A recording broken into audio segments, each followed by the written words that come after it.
Anderson, repórter do jornal Nossa Cidade. A gente está recebendo aqui hoje a nossa redação, a Amanda Bispo, que é candidata a deputada estadual pela UP. Tudo bem? Como é que vai, Amanda? Tudo bem, Paula, estou bem. Muito obrigada pelo convite. Nós somos o mais recente partido legalizado no Brasil. Quando temos a oportunidade de falar com as pessoas, é sempre importante. Acho legal a gente começar falando que a Amanda é uma revolução na política. Quando você tem 26 anos, é isso, né, Amanda? Anos. E o UP é um partido novo. Ela foi uma das auxiliares da coletiva Heleninha Preta, é isso, né? Que é de Mauá também. Então eu queria que você falasse um pouco sobre como foi essa sua luta na política, Amanda. Como é que você se enxergou chegando na política? Legal. Eu comecei a minha militância no movimento estudantil. Eu me formei em engenharia de gestão pela Universidade Federal do ABC, fica aqui na nossa região. E na universidade eu me identifiquei bastante com um grupo de estudantes que estavam lutando pelo direito dos estudantes trabalhadores, filhos de trabalhadores, né, que precisavam trabalhar e fazer a universidade ao mesmo tempo, porque essa sempre foi a minha realidade, né? Trabalho há muitos anos, desde os 14 anos, e eu sou de uma família essencialmente de baianos, né? Minha mãe nasceu na Bahia, meu pai nasceu em Brasília, mas é filho de baianos que vieram para São Paulo para trabalhar, assim como a maioria da população aqui do ABC, né? Se não veio do Nordeste, veio de Minas, procurar um emprego aqui, construir a vida, é assim minha família. E quando eu entrei na universidade, eu enfrentei essa dificuldade que é, além de entrar, que é difícil entrar numa universidade pública, ficar e se formar também é um desafio. Então eu me identifiquei bastante quando eu encontrei essa galera que estava lutando ali pelos direitos dos estudantes trabalhadores, pela permanência estudantil, restaurante universitário, enfim, todas essas estruturas necessárias para você poder concluir a universidade.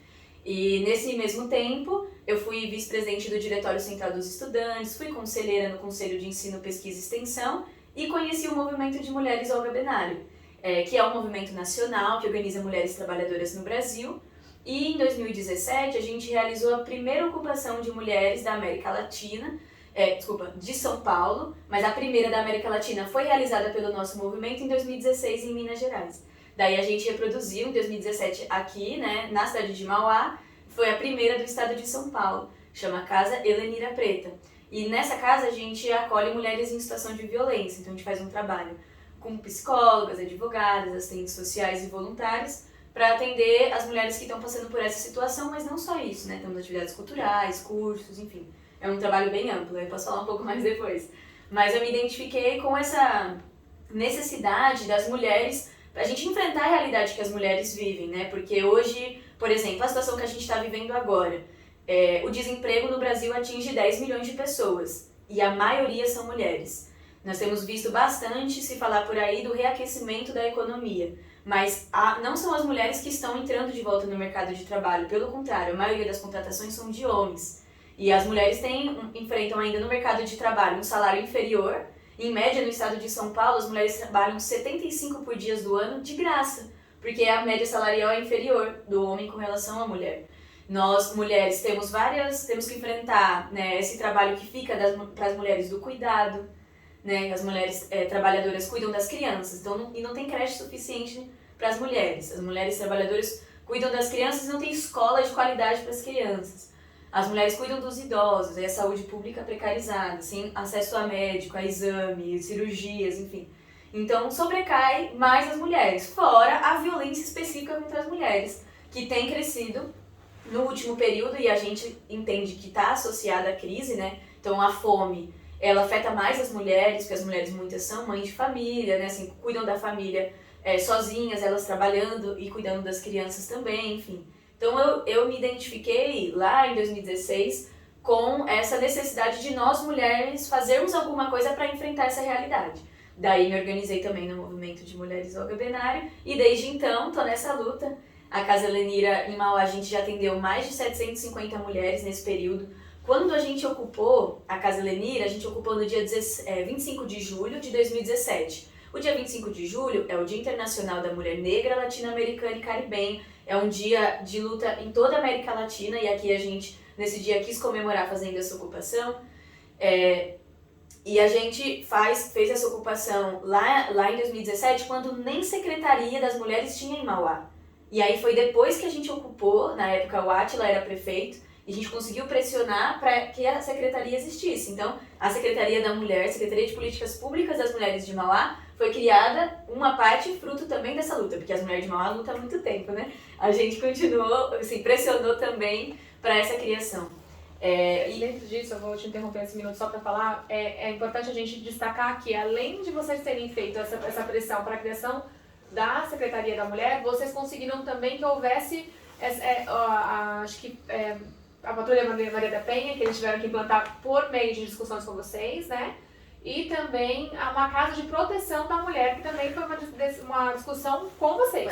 Foi assim, a gente fez essa luta desde a antiga prefeitura, que era ainda o Átila. Quando entrou essa nova prefeitura, que agora é do Marcelo Oliveira, eles criaram aí o Centro de Referência da Mulher de Mauá, que sempre foi a reivindicação que a gente fez. Então a gente acha que não é um fruto só da nossa luta, porque existem outras mulheres que lutam na cidade também por essa mesma causa, mas com certeza a existência da nossa casa, com a gente fazendo os atendimentos e cobrando e acompanhando o trabalho da prefeitura, fez com que o Centro da Referência da Mulher fosse criado. Inclusive a gente estava lá no dia da inauguração, sempre estamos em diálogo com a Secretaria da Mulher para poder contribuir nesse processo também. A gente fala sempre de políticas públicas para as mulheres, mas a gente tem poucas mulheres fazendo efetivamente políticas públicas, Amanda. Esse é um espaço que a gente ainda precisa ocupar. Um pouco antes da nossa conversa, a gente estava conversando fora da tela, e a Amanda fez uma observação muito boa que eu gostaria que ela repetisse aqui, que é a respeito da falta de representatividade feminina na Assembleia Legislativa, que é para onde ela concorre. Né? São 94 cargos, e são 18 mulheres, pelo que a gente viu. Isso. Então, a importância de que haja mulheres discutindo essas políticas públicas. O que você pretende lá, Amanda? Nosso foco principal é o enfrentamento à violência contra a mulher. Então, uma das principais pautas da nossa campanha, que quando a gente for deputado, né, quando eu for deputada, a gente vai defender a ampliação das políticas públicas para as mulheres. Né? A gente precisa de mais centros de referência, precisa de mais casas-abrigo, a gente precisa mais desses espaços de convivência e acolhimento das mulheres, para as mulheres cis, para as mulheres trans também. Né? A gente precisa que essas políticas públicas elas tenham mais investimento e que inclusive sejam mais divulgadas para que as mulheres tenham mais acesso. Nós precisamos fazer uma busca ativa das mulheres que estão nessa situação, porque muitas mulheres inclusive nem sabem que estão em situação de violência. Precisa que alguém chegue para ela poder perceber que está nessa situação. Muitas que sabem que estão, não sabem como sair, porque também enfrentar a violência contra a mulher é enfrentar toda a estrutura da sociedade. Muitas mulheres não saem de uma relação porque não têm trabalho, porque dependem financeiramente. Então nós precisamos de políticas também de trabalho e renda específico para as mulheres, que possam ajudar as mulheres a ter uma profissão, tendo essa profissão, a ter um emprego, a ter estabilidade, a ter moradia. E isso é um negócio importantíssimo. Várias mulheres não saem de situação de violência porque não tem para onde ir, não tem uma casa, não consegue pagar um aluguel. Então precisamos pensar a política habitacional, a política de trabalho e renda, nós precisamos pensar a estrutura de saúde da nossa sociedade também, para que as mulheres possam viver melhor. Hoje, a gente que é mulher, eu uso o SUS, né? Eu uso a UBS, a UPA e tal. Para você passar com um ginecologista, demora. Para você fazer um exame, demora também. Então isso é uma coisa importante, porque assim, nós mulheres somos colocadas para fora da política, inclusive porque quem está hoje ocupando o poder no nosso país não tem interesse que as mulheres possam opinar. Porque se a gente opinar, a gente vai questionar que está faltando creche. Se a gente opinar, a gente vai questionar que para nós a situação está pior. E para eles está bom do jeito que está. Então é melhor que não tenham mulheres lá. E principalmente mulheres trabalhadoras, porque isso é uma coisa que pra gente também faz diferença. Porque infelizmente na nossa sociedade hoje, na nossa opinião, a política ela não serve às mulheres, por exemplo, porque ela é baseada na lógica do dinheiro. Então quem tem mais dinheiro, quem é financiado por mais empresários, por mais banqueiros, ganha a eleição. E as mulheres geralmente são as que têm menos verba nos partidos para poder concorrer à eleição. São as candidaturas laranja, que a maioria dos partidos colocam só para cumprir o mínimo do 30%. Então, no Olga Benário, não. Nós temos uma chapa completa de mulheres para o estado de São Paulo. Governadora Carolina Vigliar, número 80. Senadora Vivian Mendes, número 800. Nós temos a Isis Mustafa, que é a nossa candidata a deputada federal, 8.000. E eu, que sou candidata a deputada estadual, eu já vou passar o número para todo mundo saber, que é 80123. E nós temos uma chapa só de mulheres, e não foi assim no nosso partido, a gente quer ter uma chapa de mulheres, então vamos escolher as mulheres. Não, são lideranças do movimento de mulheres, da luta dos estudantes, são lideranças da luta por moradia, da luta dos trabalhadores, que se destacam nessa luta porque as mulheres, nós como enfrentamos a realidade mais dura, nós também temos mais disposição de ir lá e resolver. Então essas lideranças, que são hoje nossas candidatas, são fruto dessa luta que nós, dos movimentos, já construímos há mais de 20 anos no Brasil. Eu não tô faz 20 anos, né, que eu tenho 26. Mas os movimentos já existem há mais de 20 anos. O de moradia existe há 25, a juventude também. Então tem muito tempo que a gente tá nessa luta. E essas lideranças foram se formando nesse processo. Então agora, quando a gente disputa as eleições, nós convidamos as mulheres a votarem em mulheres trabalhadoras. Isso é uma coisa também. Todos os nossos candidatos, inclusive nosso candidato a presidente, que é o Leonardo Péricles, 80 também, a vice é a Samara Martins, também é uma mulher negra, nós todos usamos o SUS. Todos nós usamos o SUS, estudamos na escola pública, ou os filhos estudam na escola pública, nós andamos de ônibus, de trem, porque isso também é um problema. Hoje, quem ocupa o governo de São Paulo, a presidência do Brasil, as câmaras de deputado e senado, não andam de ônibus. Então eles não fazem a menor ideia de que nós ficamos 1 hora esperando o ônibus para pagar R$5 na passagem, uma média das cidades aí do ABC mais ou menos esse valor, algumas menos, outras mais, mas pagar R$5 na passagem para andar em pé. No trem, que a gente paga também um valor absurdo para andar amarrotado. Então quem não anda de ônibus não sabe disso. Quem não vai na UBS e não vê, precisa do remédio e não tem, não sabe que está faltando remédio. Você vai, né, se tem um filho que está estudando na escola pública, você sabe que faltou o professor, sabe que faltou a merenda um dia, sabe as dificuldades que a escola tem passado, a precarização que o ensino tem sofrido, as aulas que têm sido, as escolas que têm sido fechadas, as turmas que têm sido fechadas também. Então, nós precisamos de gente, construir a política com as pessoas que vivem os problemas. Inclusive, essa é a proposta da Unidade Popular. Nós defendemos o que a gente chama de poder popular. Porque é isso, eu estou falando aqui.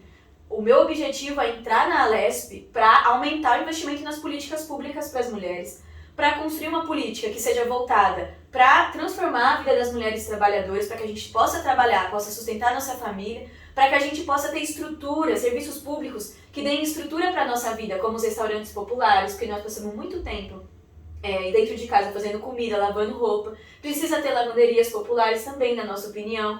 Nós vamos construir políticas para as crianças, que faltam também no nosso estado. Mas esse não é o interesse, infelizmente, da maioria dos deputados que tem lá. Então, como é que a gente vai fazer para dar certo? E aí o meu convite é para as mulheres que acompanham aqui o Jornal Nossa Cidade, né, para as mulheres trabalhadoras, para a gente se juntar, se organizar e ir lá fazer eles fazerem. Vamos me eleger deputada, e aí lá de dentro a gente botar a mulherada para dentro da Assembleia Legislativa. E juntas a gente entender como é que o dinheiro é usado, qual é a prioridade deles, porque inclusive a corrupção, que todo mundo é contra, acontece porque a gente não vê. A gente não vê onde o dinheiro é usado, nem como ele é usado. Então, fica fácil para eles colocarem no bolso e a gente tem que saber. Então o convite não vamos nos afastar da política, porque a política muda o preço do gás de cozinha, muda o trabalho que a gente tem, o salário que a gente recebe, nossa condição de moradia, muda a nossa vida. Então a gente precisa entrar na política, nós precisamos entender como a política funciona e fazer ela não ser mais essa velha política, baseada só nos interesses individuais e no dinheiro, mas fazer ela ser uma política nova, baseada nos interesses coletivos da sociedade e principalmente nos interesses das mulheres. Porque se as mulheres forem defendidas na sociedade, aí a sociedade toda está sendo defendida. Como é que foi durante a pandemia na Casa Lenira?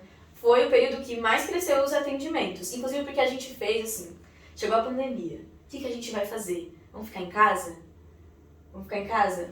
Não podemos ficar em casa, porque na Europa, na verdade na China, onde começou, violência contra a mulher crescendo. Na Europa, violência contra a mulher crescendo. No Brasil, não ia ser diferente. Então a gente pensou, vamos fazer o quê? Vamos precisar ir buscar essas mulheres, já que elas vão estar em casa. Inclusive, mais próximas ainda dos maridos, que são maridos, filhos, pais, são os que mais violentam as mulheres, né? Os dados mostram, a maioria das mulheres sofrem violência de conhecidos e de pessoas com quem elas moram. Então a gente fez uma campanha de solidariedade no período da pandemia, inclusive que a gente convidava as próprias mulheres a fazerem alguma coisa para enfrentar a realidade de fome, de desemprego e tal. A gente batia de casa em casa, explicava o que era Covid, explicava como se cuidar e encontrava as mulheres que estavam em situação de violência. E a gente, até nessa época, ganhou um celular de doação, comprou um chip, começou também a fazer atendimentos pelo celular, mas fez esse trabalho de buscar as mulheres nos bairros. Inclusive, Mauá, na época da pandemia, nem tinha uma ligação entre os serviços de atendimento, porque a gente tem o CREAS, que atende várias áreas, né, da cidade. As mulheres é uma delas, a gente tem a Delegacia da Mulher, a gente tem a Defensoria Pública, que também atende vários setores, e eles não se conversavam. Então a gente criou um projeto na Universidade Federal do ABC, que eu ainda estava estudando, eu estava no meu último ano, um projeto de extensão de enfrentamento à violência contra a mulher em Mauá. E na verdade era no ABC, mas a atuação principal em Mauá. E em Mauá a gente criou uma rede entre as mulheres, entre os serviços e a própria sociedade civil, os movimentos de mulheres, como a gente tem as PLPs, que são muito atuantes em Mauá, o nosso movimento também, e a gente fez reuniões semanais durante a pandemia, estudamos casos, compartilhamos atendimentos e conseguimos fazer um trabalho muito bom. Inclusive tem uma cartilha que é fruto desse trabalho, junto com as professoras da Universidade Federal do ABC, com as estudantes, e os movimentos e os serviços públicos, que explica o que é a violência contra a mulher, como enfrentar, quais são os serviços. A gente fizemos um panfletinho, fomos nas casas, fomos na estação, divulgar também. Então, também a gente teve esse movimento porque a gente já sabia que essa situação ia se aprofundar e agora a gente ainda não vê ela resolvida. Pelo contrário, né? A gente ainda tem essa situação se aprofundando. Você falou também, Amanda, que a UP teve uma forte ligação, são 1.200.000 assinaturas, né? Para que o partido seja realmente reconhecido, e vocês conseguiram isso popularmente pedindo isso. Você então tá na UP desde o início? Eu tô desde 2016. A ideia de legalização da unidade popular nos movimentos começou lá em 2013, com aquelas manifestações. A gente já avaliava que o Brasil caminhava para a ascensão do fascismo, né, dessas figuras, como é a figura do Bolsonaro hoje, presidente, que, na nossa opinião, é o maior inimigo do povo brasileiro. Por ter deixado a gente nessa situação que a gente está vivendo agora. Naquela época já se via esse movimento, dos movimentos. E a gente decidiu legalizar a unidade popular porque a gente não via partidos que tinham a disposição de enfrentar na raiz do problema a situação que a gente tem vivido. Então a gente começou lá, teve a ideia em 2013, em 2015 começou a coletar as assinaturas, aí eu não estava ainda, mas aí a lei mudou, virou essa nova lei de legalização de partido e a gente perdeu mais de 100.000 assinaturas nesse processo, começamos do zero. Aí foi, e aí eu entrei, aí eu descobri que existia a unidade popular, os movimentos. Em 2016, de agosto de 2016 a agosto de 2018, foi esse processo de coleta de assinaturas. E realmente a gente estava conversando, né? Aqui no ABC, nós íamos para os trens, para as portas das estações, portas de fábrica, universidade, dizer, nós queremos legalizar a unidade popular pelo socialismo. Denunciávamos a situação que a gente estava vivendo naqueles períodos, qual que era o projeto que se tinha para o Brasil, né, dos grandes empresários e banqueiros brasileiros, da necessidade da gente ter uma ferramenta para se organizar. E aí a gente, fazendo esse trabalho militante, eu lembro que nessa época eu trabalhava numa empresa metalúrgica aqui do ABC, fazia faculdade, mas todo o horário livre que eu tinha, eu ia coletar. De sábado à tarde eu lembro que eu fazia curso de inglês de manhã, e de tarde eu ia fazer as coletas de assinatura, não faltava um sábado. E assim como a gente teve aí centenas de militantes espalhados no Brasil, a gente mesmo pagava a nossa passagem, nosso almoço. Às vezes a gente não tinha caneta, a gente chegava no vagão, pessoal, a gente não tem caneta, quem tem? O pessoal dava caneta. E foi assim, de pouquinho em pouquinho a gente conseguiu legalizar o mais recente partido do Brasil, até você comentou, Bolsonaro, com muito dinheiro tentou legalizar um partido. Não conseguiu, mudou a lei para poder coletar virtualmente. Não, e mesmo assim não conseguiu, para ter uma noção da dimensão que é legalizar um partido no Brasil hoje.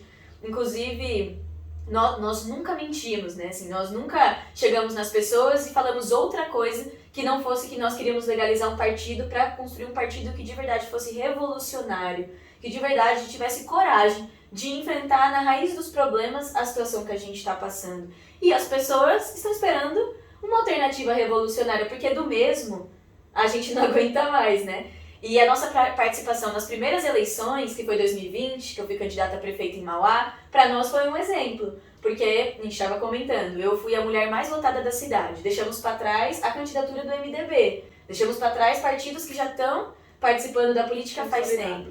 Né? Que são financiados por empresários e banqueiros que tiveram 5 vezes mais que eu investimento na campanha. Mas a gente foi com um programa. A nossa candidata a vereadora, Gabriela Torres, também a gente estava comentando, é mais votada do que 8 vereadores que estão na Câmara de Mauá, e Mauá não tem uma mulher vereadora. Então, em nenhum momento a gente chegou com outro programa que não fosse o programa de defender a participação popular, de enfrentar a violência contra a mulher, de priorizar a vida ao invés do lucro. Né? Esse é o nosso programa e as pessoas apoiam, quem conhece apoia. A Carolina Vigliar, nossa candidata a governadora, saiu uma pesquisa falando, ela tem 3% de intenção de voto. 1/3 das pessoas que conhecem a Unidade Popular votam na Carol. Então, quem conhece, vota. Então, essa é também... Até queria agradecer muito a oportunidade de estar aqui, porque nós só temos 0,06% do fundo eleitoral. O União Brasil, por exemplo, vai receber 800 milhões de reais. O partido do Bolsonaro, agora o PL, vai receber 300 milhões, mais ou menos, 280 milhões. É muito dinheiro. Nós, inclusive, somos contra esse total de dinheiro que é usado no fundo eleitoral, porque não precisava. Agora, ele é distribuído de forma completamente desigual. Até queria deixar o convite também para quem vai assistir, de doar nas nossas vaquinhas. Nós temos uma vaquinha no Democratize para a Vivian Mendes e para o Leonardo Péricles, que é a nossa candidata a presidente e senadora. Quem puder doar, nós temos um Pix também, que é pix.upsp@gmail.com. Doa qualquer valor que puder, porque com esse dinheiro a gente imprime o panfleto, paga a passagem, pode vir aqui dar as entrevistas, fazer as visitas, conversar com as pessoas. E a gente está fazendo um trabalho assim, nós não temos tempo de TV, né? Nós não vamos ser convidados aos debates. A gente, inclusive, fez uma manifestação no domingo agora, reivindicando a presença do Leonardo, porque não tem um homem negro, né? Nem entrevistando e nem podendo falar no debate num país que é maioria de negras e negros, né? E, inclusive, para as mulheres negras a situação é ainda pior. E a vice do Léo é uma mulher negra. Então é importantíssimo a gente ter esses espaços para poder falar do nosso ponto de vista, né? Queria que você fechasse falando um pouco sobre o convite que você gostaria de fazer do 7 de setembro. Certo. Eu queria deixar um convite para todo mundo, porque no dia 7 de setembro vai acontecer a manifestação do Grito dos Excluídos, que todo ano é uma manifestação tradicional, inclusive construída com a Igreja Católica em todo o país, lutando pelo direito daqueles que não têm a sua voz ouvida, né? Daqueles que são os excluídos, os oprimidos e os explorados da nossa sociedade. E esse ano tem um peso especial, porque infelizmente na nossa avaliação e as próprias atitudes que o Bolsonaro tem tido demonstram que o projeto que ele tem, ele e os militares para o Brasil, é dar um golpe, implementar de novo uma ditadura.